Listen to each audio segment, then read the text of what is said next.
You know, after going over Yuki Yuna scaling and Simple Gear scaling, I finally began to see why everyone compares the two protagonists to each other. Both punch, both fight God, both basically have the exact same personality, and they had a crossover event next to you. However, wherever there is comparison, there is always the select group of people who would initiate a debate in who would win in stylized combat, and obviously I excel in that category of power scaling magical girls. So today we're going to be seeing who would win in a bout of fisticuffs, Yuki Yuna or Hibiki Tachibana. Now I will say this was actually a bit pre-planned, since my initial thought after the card captor scaling was that it would be a simple in and out job, just jump into the Simple Gear pod, then jump into the Yuki Yuna pod, then cook up a video. But a certain someone showed up and Simple Gear took over my life without warning, so I wasn't too focused on Yuki Yuna. However, now that our scaling for Yuki Yuna is out of the way, we can finally get into the entire reason I watched this two series in the first place, to see which of the two would hit the other harder. That being said, obvious spoilers for all of these, and without further ado, let's not waste any more time and create a history with the light of a hero's fist.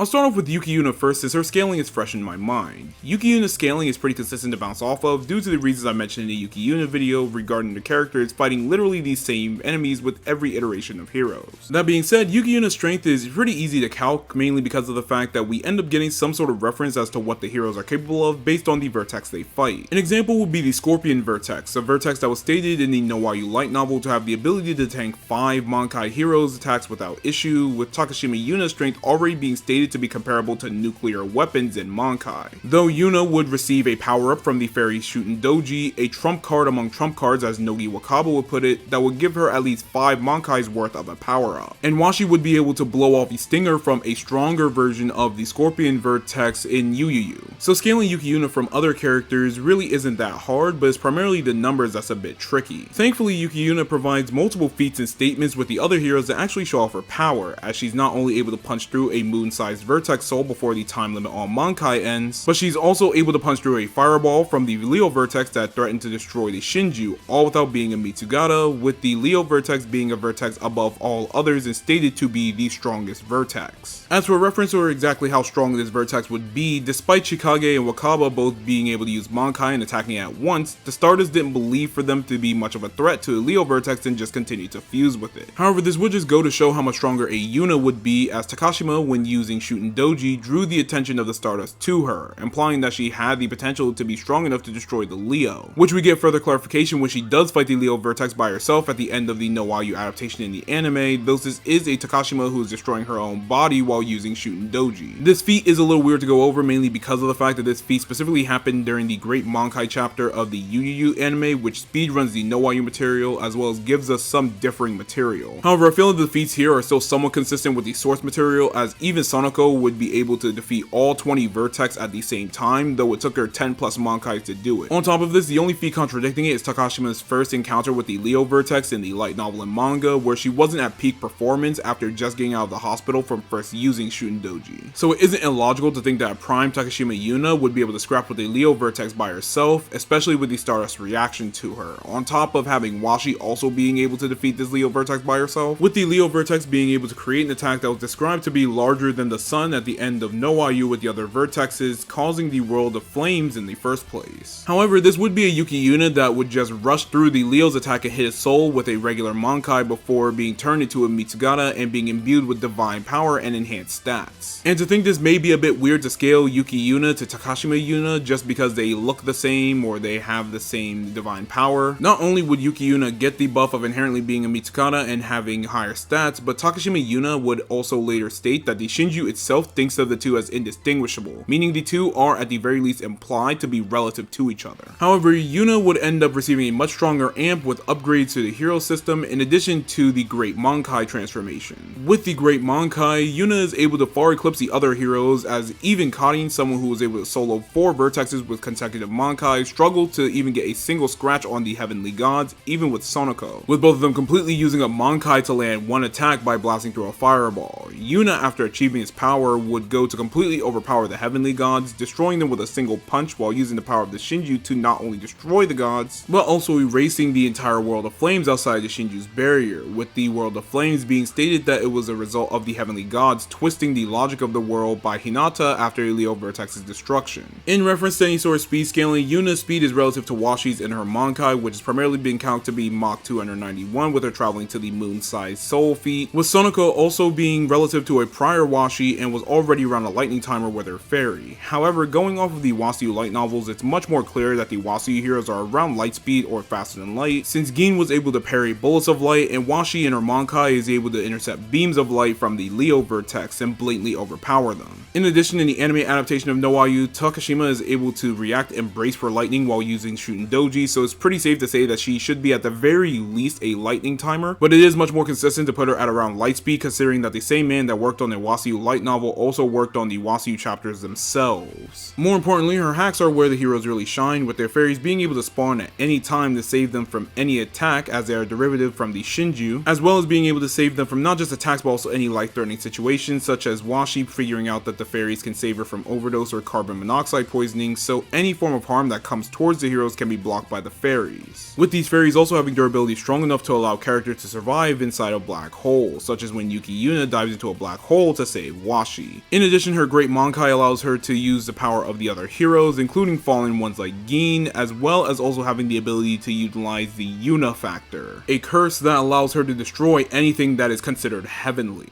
When it comes to Hibiki, Hibiki's scaling can range drastically due to the many different interpretations of Symphogear scaling. However, thankfully I've gone through the series more than anyone else, so it doesn't matter what anyone else thinks. Starting with strength, Hibiki in base alongside the other 5 Symphogear users is able to blast a hole in the coffin holding Shemha's Vambrace, something that Adam Weishaupt, the first prototype of man that the users all struggled against at the end of AXZ, required the divine energy to defeat, with this being the same Adam that can take energy from the entire constellation of Orion without Baphomet, and being a threat that even Saint Germain said would be trouble for Hibiki, despite knowing of her ability to use Ignite and Unison during their fight with the Alkanoids. With this fight against the Alkanoids being an Alkanoids that can create pocket dimensions that can create stars, planets, and nebulas. This Adam would later use Baphomet to completely overwhelm all the Symphogear users, requiring them to receive an X-Drive level amp of upwards of 35 billion times of an increase to combat him, only to have this new power now as their base with the Rebuild project, where the gears were rebuilt with the Philosopher's Stone, though it was at the cost of Ignite. This Hibiki would not only go to surpass his power with the transformation of Amalgam, which is a power stated to be able to compensate for the loss of Ignite, which had multipliers of upwards of 1000 times, with each Ignite level being another 10 times increase in strength on top of each other. However, this wouldn't be the extent of Hibiki's power, as Hibiki would later receive a power to fight against the Custodian Shemha beyond X-Drive, being labeled as Burning X-Drive, which is basically just an X-Drive with a flashy new color on it. This power allowed her to be not only relative to Carol, someone whose Phonic game was powerful enough to give 5 different users X-Drive at once on multiple occasions, which Carol herself says is upwards of 7 billion climax songs, which are all around 2 to 5 times multipliers when Hibiki diverted it with S2CA in GX and after it was given to the users in XV. With this increase in strength, Hibiki will be able to fight against Shemha, someone who was able to fight against Carol in base and needed Alcahest to do anything about, despite Carol being someone that even Genjiro believed the users needed to be cautious of, despite them being vastly stronger than they were at the end of GX due to them growing stronger after fighting against not only Adam and surpassing him in their bases, but also gaining Amalgam, which is relative to those Ignite level increases. Hibiki would not only be able to parry attacks from this Shemha and Burning X-Drive, but also dodge attacks from her solo and cancel her hacks of taking control over everyone in the planet at once. Alongside this, Hibiki does also have a multitude of hacks aside from her transformations, but the biggest one she's notable for is the ability of Gungnir being a philosophical weapon, which means it's an object that affects concepts rather than just physical forms. With this ability of affecting concepts, Hibiki is able to cancel out the abilities of anything that could be considered to be divine, as she's able to free her friends from Shemha's network as well as destroy the divine baby in Amalgam despite it being unable to be defeated by 5 different X-Drive users at the same time. Side note, some people do try to use this divine baby fight to downplay the Symphogear users not scaling to the divine energy from AXZ, but this fight is just confirmed more so that Hibiki needed to be the one to land the final blow due to said hacks. But that's an entire video for another time. Just know that Hibiki is around the same level of the divine baby, which only goes to show that Carol was that strong of a character in the first place. Alongside her hacks of canceling gods, she also does have some weapon creation with her gear being able to transform to make drills and larger fists, alongside her climax song strong, which is another multiplier of around 5 times, as well as being able to convert energy into energy for her gear. While this is sort of weird in terms of energy, it isn't simply phonic gain, as she was able to divert the energy of a Faust robe, which is stated to not be the same as the energy that makes up a Sympho gear, so it is very likely she can convert any energy rather than it just being phonic gain. As for any sort of speed feats, the primary one to go over would be just scaling to Adam and Kirika, as Kirika was able to block an attack from Adam after he gathered energy from the Orion constellation to make the gate for the divine energy, with this feat putting Kirika's speed within the 80 million times faster than light ranges based on how long it takes the energy to get to Earth on screen when he first starts drawing the energy and right before he attacks. Even if you don't believe in this feat, these characters should be at the bare minimum at least within the 10,000 times faster than light range due to surpassing Ignite multipliers, which is at least a 10 times multiplier per level, which we go over that they surpass fighting in the Alkanoids in AXZ back at the start of the arc, and get access to Unison, which is another 10 times multiplier. As the characters were already around light speed, as multiple characters were able to dodge Ishen Shojing's attacks in G, which was stated to be similar to reflecting light like a mirror.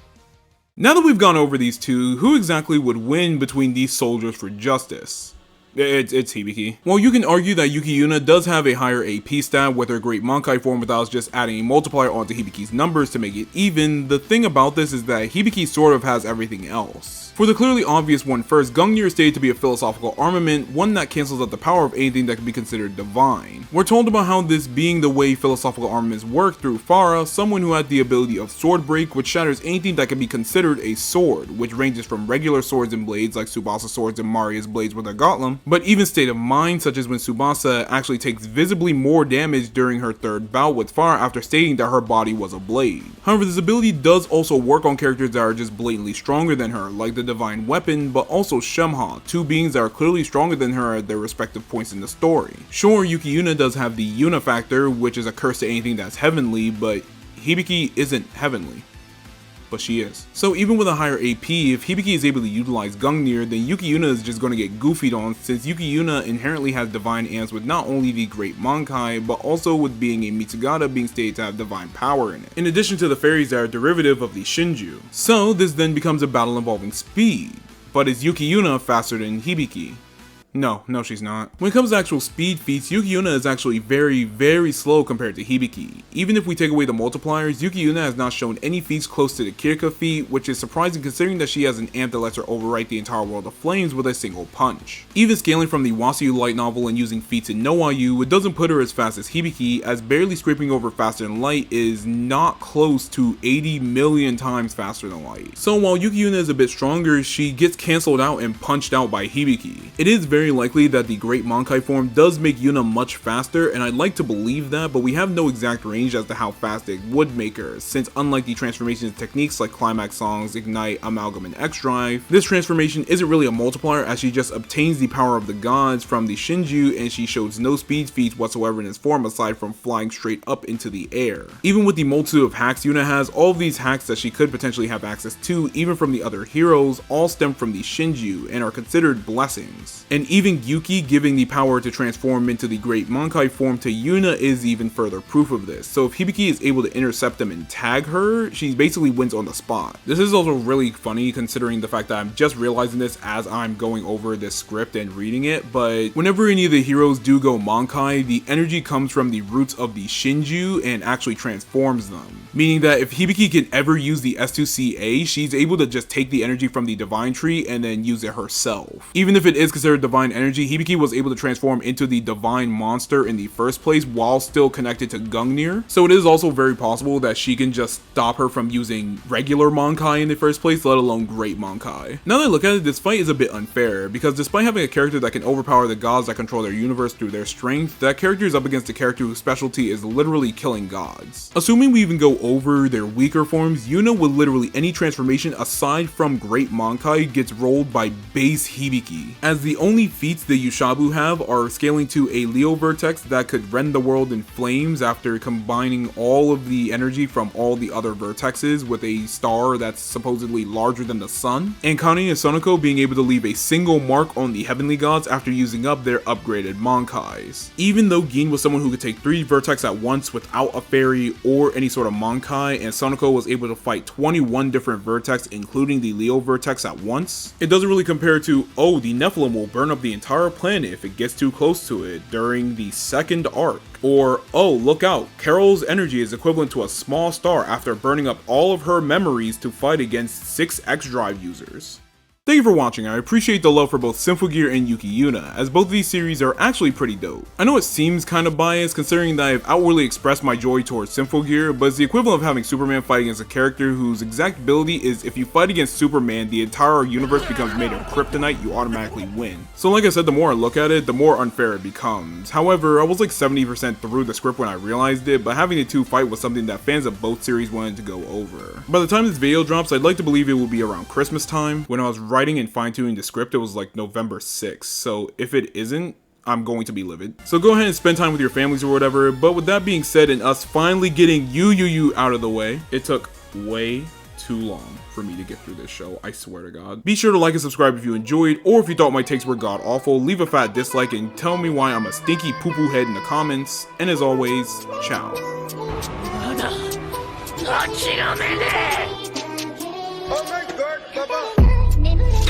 今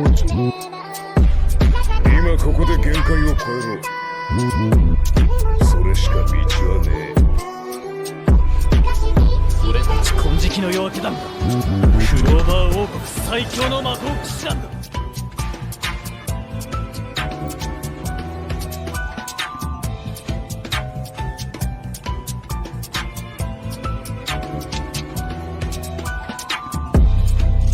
Mm-hmm.